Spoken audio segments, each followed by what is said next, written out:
Hello, welcome back to my YouTube channel. ಇವತ್ತು ನಾವು one day trick ಹೋಗ್ಬೇಕು ಅಂದ್ಕೊಂಡಿದ್ದೀವಿ. 4:15ಕ್ಕೆ ಹೋಗ್ಬೇಕು ಅಂದ್ಕೊಂಡವ್ರು 6 ಗಂಟೆ ಆದರೂ ಇಲ್ಲೇ ಇದ್ದೀರಾ. ಅದಕ್ಕೆಲ್ಲ ಕಾರಣ ಇವಳು ಬಾಯ್. ನಾನು ಬೀಗೋ ರೆಡಿ ಆಗಿದ್ದೀನಿ.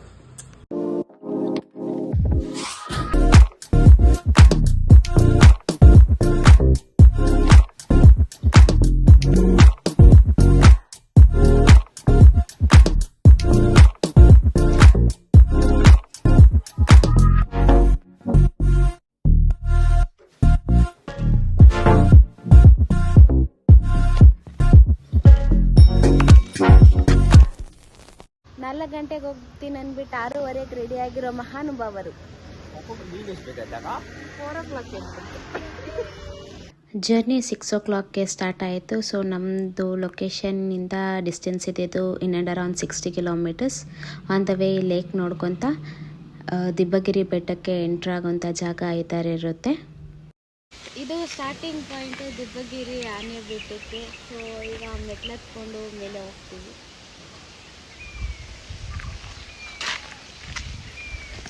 ಇನ್ನೇನು 1 ಕಿಲೋಮೀಟರಲ್ಲಿ ನಾವು ಬೆಟ್ಟಕ್ಕೆ ರೀಚ್ ಆಗ್ತಾ ಇದ್ದೀವಿ ಅನ್ನೋಷ್ಟರಲ್ಲೇ ನಮಗೊಂದು ಸರ್ಪ್ರೈಸ್ ಕಾದಿತ್ತು. ಯಾಕಂದರೆ ಗೂಗಲ್ ಮ್ಯಾಪ್ ಪ್ರಕಾರ ಹೋದ ಡೈರೆಕ್ಷನಲ್ಲಿ ಮಿಲಿಟರಿ ಬೇಸ್ ಚೆಕ್ ಪೋಸ್ಟ್ ಇತ್ತು. ಸೊ ಅಲ್ಲಿನ ಮಿಲಿಟರಿ ಆಫೀಸರ್ಸ್ ನಮ್ಮನ್ನ ಬೇಸಿಕ್ಸ್ ಡೀಟೇಲ್ಸ್ ಕೇಳಿದ್ರು, ಎಲ್ಲಿಂದ ಬಂದಿರೋದು ಮತ್ತು ವೆಹಿಕಲ್ಸ್ ನಂಬರ್ಸ್ನ ನೋಟ್ ಮಾಡಿಕೊಂಡ್ರು. ಒಂದು ಕ್ಷಣಕ್ಕೆ ನಮಗನ್ನಿಸ್ತು whether we are this area is restricted or what ಅಂತ. ಮತ್ತು ಅವ್ರ ಪರ್ಮಿಷನಿಂದ ನಾವು ಮುಂದೆ ಎಂಟ್ರ್ ಆಗಿದ್ವಿ ಬೆಟ್ಟಕ್ಕೆ. ಈಗ ಸ್ಟೆಪ್ಸ್ ಎತ್ಕೊಂಡು ಹೋಗ್ತಾ ಇದ್ದೀವಿ. ನೋಡಿ friends, water bottle, cameraman and ಓಡ್ಬಿಟ್ಟವ್ನು ಆಲ್ರೆಡಿ. ಒಂದು ಪಿಚ್ ಸ್ಟಾಪ್ ಕೊಟ್ಟು ಕುತ್ಕೊಂಡಿದ್ದೀವಿ ನಾನು ಪ್ರೀತಮ್. ಅವನು ಬನ್ನಿ ಹೋಗೋಣ ಅಂತವನು. ಸೊ ಇಲ್ಲೇ ಸ್ಟಕ್. ಸೊ ಸ್ಟೆಪ್ಸ್ ಮುಕ್ತಾಯ ಆಗಿ ಥರ ಪ್ಲೇಯಿಂಗ್ ವಾಕ್ ಸಿಗುತ್ತೆ. ಕೋಗಿಲೆಕ್ಕು ಹೂ ಅಂತ ಕೂಗುತ್ತಿದೆ. ನಮ್ಮನ್ನ ಹೇಳಿದ್ ಕರೆಕ್ಟು. ಕೋಗಿಲೆ ಅಲ್ಲ, ನವಿಲು ಅಂತ. ಜೋಕ್ಸ್ ಅಪಾರ್ಟ್, ಈ ಟ್ರೆಕ್ಕಿಂಗ್ನ ವಿಶೇಷತೆ ಏನಂದರೆ first half of the trek ಬಂದುಬಿಟ್ಟು ಸ್ಟೆಪ್ಸಲ್ಲಿರುತ್ತೆ. ಸೊ ಆ ಸ್ಟೆಪ್ಸ್ ಕಂಪ್ಲೀಟ್ ಮಾಡಿದ್ರೆ ಫುಲ್ ಲಶ್ ಗ್ರೀನರಿ ಇರುತ್ತೆ. ನಾವು ಹೋಗ್ತಾ ಇರೋಂಥ ಜಾಗ ನೋಡಿದ್ರೇ ನಿಮಗೆ ಗೊತ್ತಾಗುತ್ತೆ. So it is consider to be an easy trek.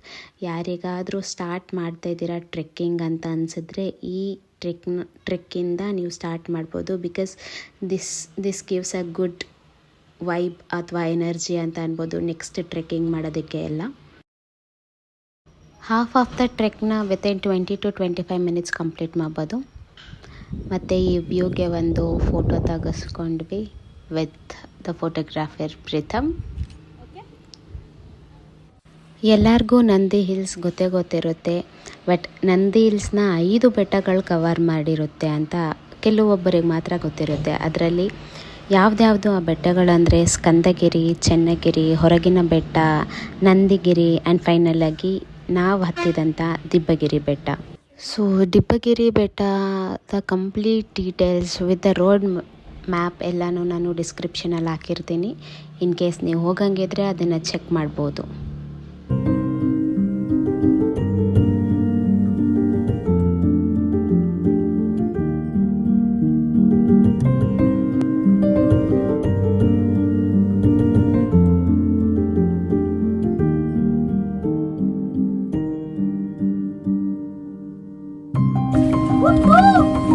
ಈ ಜಾಗ ಈ ವೇಳೆ ಸಿಗೋದುಂಟೆ ಆಮೇಲೆ, ಬೇಕೀಗ ವಾಪಸ್ಸು ಪಿಸು ಮುತ್ತಿನ ಮಾಲೆ, ಬರೆಯುವ ಮುನ್ನವೇ ಓದು ನಿವೋಲೆ.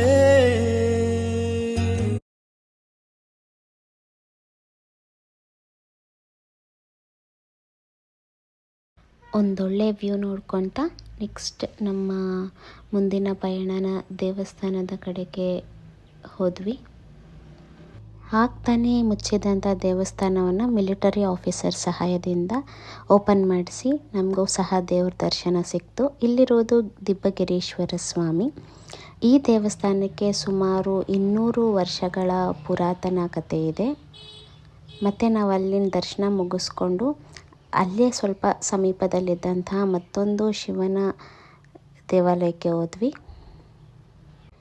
ಈ ದೇವಾಲಯ ಹೇಗೆ ಅಂದರೆ ಬಂಡೆ ಕೆಳಗಡೆ ಶಿವನನ್ನು ಸ್ಥಾಪನೆ ಮಾಡಿರ್ತಾರೆ. ಸೊ ನೀವೇ ನೋಡ್ಬೋದು ಇಲ್ಲಿ. ಸೋಜುಗಾದ ಸೂಜು ಮಲ್ಲಿಗೆ ಮಾದೇವ ನಿಮ್ಮ ಮಂಡೆ ಮ್ಯಾಲೆ ದುಂಡು ಮಲ್ಲಿಗೆ.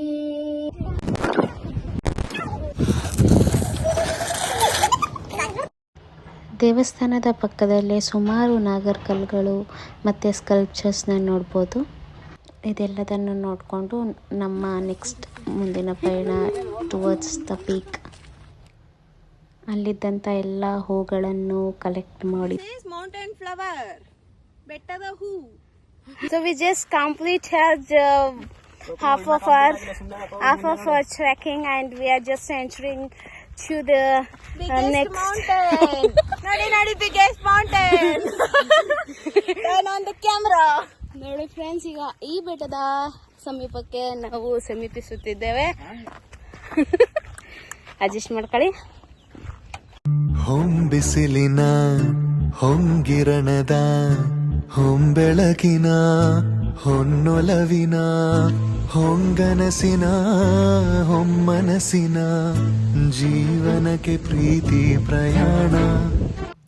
ಇದು ಬಂದು ಬ್ಯೂಟಿಫುಲ್ ವ್ಯೂ ಪಾಯಿಂಟ್ ಆಗಿರುತ್ತೆ from the peak, the lush green. So ಅದನ್ನು ನೋಡ್ಕೊತ ಅದೇ ವ್ಯೂ ಪಾಯಿಂಟಿಂದ ಲೆಫ್ಟಿಗೆ ನೋಡಿದ್ರೆ ಮುಂದೆ ಕಾಣಿಸ್ತಿರುವಂಥ ಬೆಟ್ಟ ಬಂದು ನಂದಿ ಹಿಲ್ಸ್. ಮತ್ತು ಟ್ರೆಕ್ ಮುಗಿಸಿ ಕೆಳಗಡೆ ಬರುವಾಗ ನಾಗರಾಜನ ಎಂಟ್ರಿ.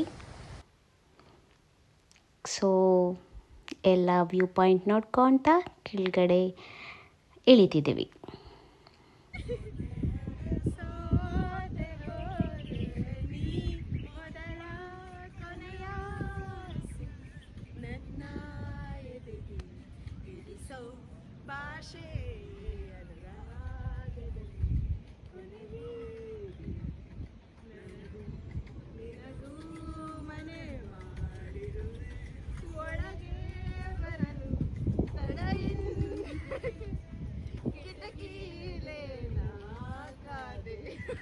ಟ್ರೆಕ್ಕಿಂಗ್ ಮುಗಿಸಿ ಕೆಳಗಡೆ ಬರುವ ಸಮಯದಲ್ಲಿ ನಮಗೆ ಮಿಲಿಟರಿ ಕ್ಯಾಂಪಿಂದ ಟ್ರೈನ್ ಆಗ್ತಾ ಇದ್ದಂತಹ ಟ್ರೈನರ್ಸ್ಗೆ ಗನ್ ಶಾಟ್ಸ್ನ ಹೇಳ್ಕೊಡ್ತಿದ್ರು.